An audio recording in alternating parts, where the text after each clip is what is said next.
All right, hey everybody. This has been a different year, of course, in all ways in college athletics, and one of the things that's happened as a result of the insanity of early August, we don't have a pod this year for the pack. So this is something we try to do occasionally.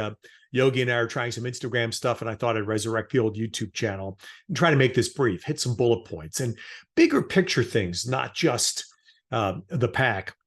Although we will touch on that.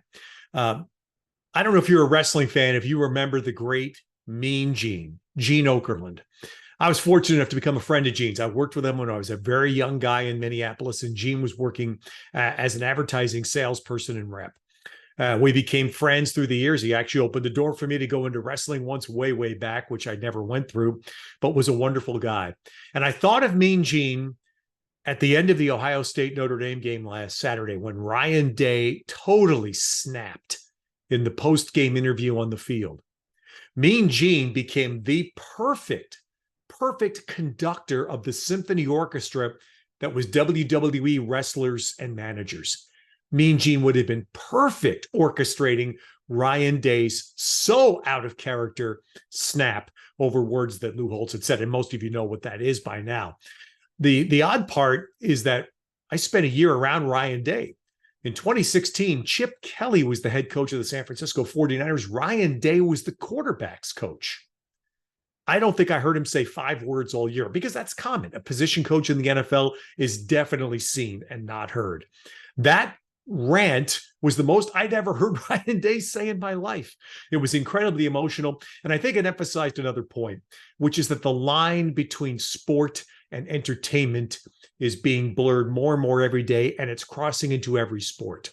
It started in the NBA. They long ago dismissed the idea that this is just sport, whether it's screaming public address announcers, deafening music, all the other stuff that goes around the game. The NBA is about entertainment, and the sport just happens to be there. Well, college football is entering it this year, and of course, no greater example than Deion. And what Deion has done is bring a dead Colorado program to life, at least for now. And it's great for college football. Personality is great. And everything we heard over the weekend, personified by Ryan Day's snap, to me was part of that. Point 2 about the Ohio State Notre Dame game, watching the end of it at Stanford Stadium in the broadcast booth as we had just finished our Arizona-Stanford game. I didn't notice Notre Dame had 10 people on the field. I was watching on a little screen. I got home and, of course, have watched the tape several times. The announcers didn't know Todd Blackledge. I was his first partner way back in the Big East Conference. Todd is spectacular. He didn't even notice that there were only 10 on the field. That, to me, is the problem. Not only is it a massive failure of coaching, and we understand that, and structure that would prevent something like that from happening. But my concern is, what about the players on the field? Notre Dame had 11 players on the field with 7 seconds to play in the game, and then Notre Dame took a timeout. Coming out of the 30-second timeout, they only sent 10 on the field and then played the subsequent down, the final play of the game, with only 10. At some point, doesn't one of the 10 players on the field have the recognition, the awareness, and the wherewithal to jump up and go, I'll do a Chris Webber timeout, Google it if you don't know what I'm talking about, or push a guy across the line and just stop the play so that we don't play the last play of the game with 11. And by the way, only Ohio State's coaches can answer this question, but it's pretty clear Ohio State didn't know on the first play. They ran a rollout pass to the right. They clearly didn't realize Notre Dame only had 10. The last play, I'm guessing they knew because they ran right at the spot where the 11th man should have been. Only those coaches can confirm that. But my point about coaching is this. Are coaches in college football, and is this an extreme example of teaching their players to be robotic? The old football thing, only worry about your job, only worry about your responsibility. Just take care of the man in front of you. At some point, that defensive lineman didn't realize there was a spot next to him that was supposed to be filled by a teammate and wasn't. Didn't any one of the linebackers or defensive backs behind realize, wait a second, we're supposed to have a guy there and we don't. Timeout. That concerns me. And that is an overall massive failure of the structure of a football program. And I was very happy to see that by Monday, Marcus Freeman had taken full responsibility for that. Point 3, back to the Pac-12 and its demise. The seriousness of decisions. And I've been talking about this with my own crew lately. Good people can make bad decisions. We've all done it. I've done it. I like to think I'm a good person. Good people can make bad decisions. I think we saw a ton of that in early August around the Pac. The seriousness of those decisions, rooted in fear, greed, selfishness, is coming to light now. Oregon State put out a statement on Tuesday of this week from the president of the university and the athletic director, vice president, Scott Barnes. And just a couple of bullet points. It talked about a 44% decrease in athletic income revenue coming in that's expected because of the demise of this conference. It talked about the financial impact on all of the surrounding areas, not just Corvallis, the beautiful town in which Oregon State is home, but the surrounding areas that all benefit from the athletics and especially football games that are held on the Oregon State campus every year. And the last point it talked about, we believe that the Pac-12 conference can be a source of strength and that that Oregon State and Washington State, as the two remaining original members, should lead the effort to chart its future.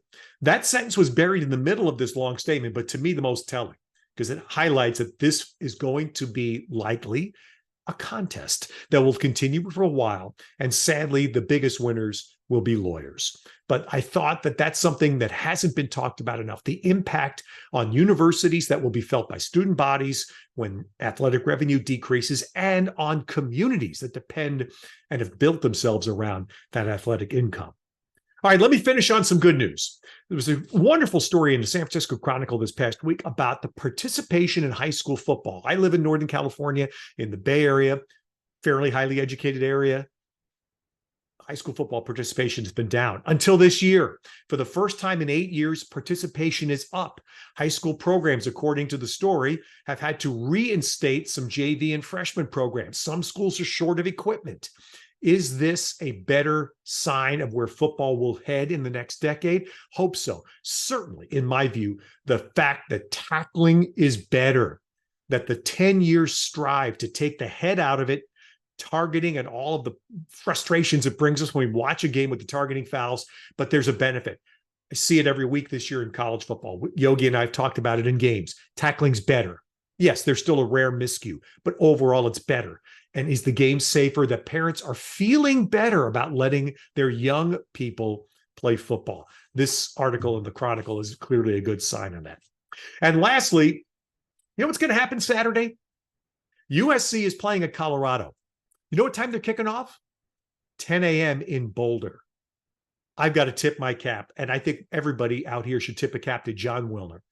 John is a great writer who has covered the Pac-12 beautifully for years and did a magnificent job of covering the last year, not just athletically, but the business. And he studied hard the business reasons that led to the ultimate dissolution of the Pac-12 conference.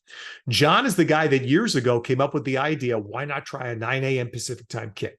I was one of the people he called to float the idea before he actually wrote it publicly. And I supported the idea. I thought it was a great idea, falling completely under the umbrella of what do you have to lose? And of course, it met a lot of resistance. The Pac-12 has had one or two previous games in this regard, but now it happened and Lincoln Riley signed off on it with no problem. There has not been a peep out of Colorado. It will be the most watched game in America this Saturday in the noon Eastern time, 9 a.m. Pacific time window. I think it's brilliant. And kudos to you, John. You came up with an idea that I think going forward will be more implemented in our part of the country, and whatever form these schools take out here in what is to come in the next decade, I think we will see more of those. But what John Wilner did is what the Pac-12 desperately needed over the last 18 months. Somebody willing to think differently, somebody willing to think outside the box. Sorry, cliche, but somebody to take a chance and not sit behind and mock a $3 trillion company, by the way, that offered you a business contract. Somebody willing to take a chance. John was one of the people that came out publicly with that. And this Saturday's game to me is confirmation. It's a hell of an idea.